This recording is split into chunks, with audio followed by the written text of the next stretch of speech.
বঙ্গোপসাগরের নিম্নচাপের প্রভাবে ইছামতি নদীতে ভাঙন দেখা দিয়েছে। নতুন করে ধস নেমেছে সাতক্ষীরা সদর উপজেলার হারদাহ এলাকায়। পানি বেড়ে নদী গর্ভে বিলীন হয়ে গেছে অন্তত 200 মিটার বেড়িবাঁধ। যে কোনো মুহূর্তে বাঁধ ভেঙে পুরো ইউনিয়ন প্লাবিত হওয়ার আশঙ্কায় রয়েছেন সীমান্তবাসী।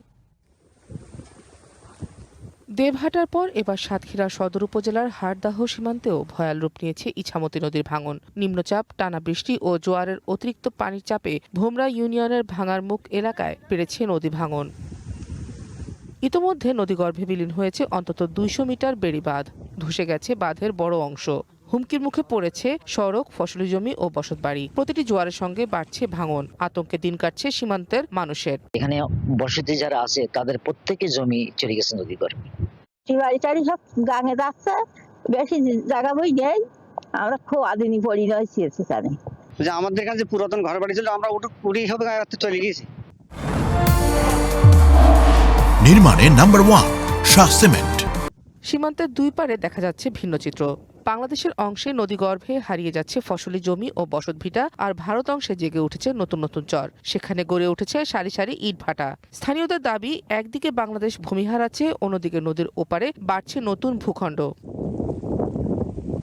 স্থানীয়দের আশঙ্কা, হারদাহ এলাকার দুর্বল বেড়িবাঁধ ভেঙে গেলে ঝুঁকিতে পড়বে পুরো ভোমরা ইউনিয়ন। অভিযোগ, দীর্ঘদিন ধরে এলাকার ঝুঁকিপূর্ণ হলেও স্থায়ী প্রতিরক্ষার ব্যবস্থা নেওয়া হয়নি। বান্দর যদি না প্রতিরোধ করে আবার উঠতে হবে। বিভিন্ন পর্যায়ক্রমে সংস্কার হবে গ্রামবাসী আবদার জানায়। তা আজ অব্দি পর্যন্ত সংস্কারের কোনো ছোঁয়াই দেখলাম না।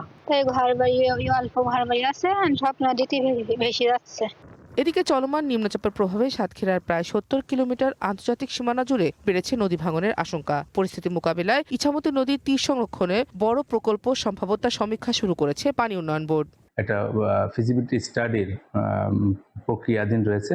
এই স্টাডিটা সম্পূর্ণ হলে আমরা এই ইছামতি কালিন্দির যে নদী ভাঙন রয়েছে সেখানে স্থায়ী প্রতিরক্ষা কাজ, পাশাপাশি আমাদের যে বেড়িবাঁধ রয়েছে সেটা টেকসই হিসেবে তৈরি করা সম্ভব হবে। দেবহাটার পর হারদাহর ভাঙার মুখে ভাঙন নতুন করে উদ্বেগ বাড়িয়েছে সীমান্ত এলাকায়। স্থানীয়দের দাবি, জোয়ারের পানি আরও বাড়ার আগেই টেকসই বেড়িবাঁধ নির্মাণ করতে হবে। তা না হলে হাজারো ঘরবাড়ি, ফসলি জমি ও গুরুত্বপূর্ণ সীমান্ত জনপদ নদীগর্ভে বিলীন হওয়ার আশঙ্কা রয়েছে। One national desk.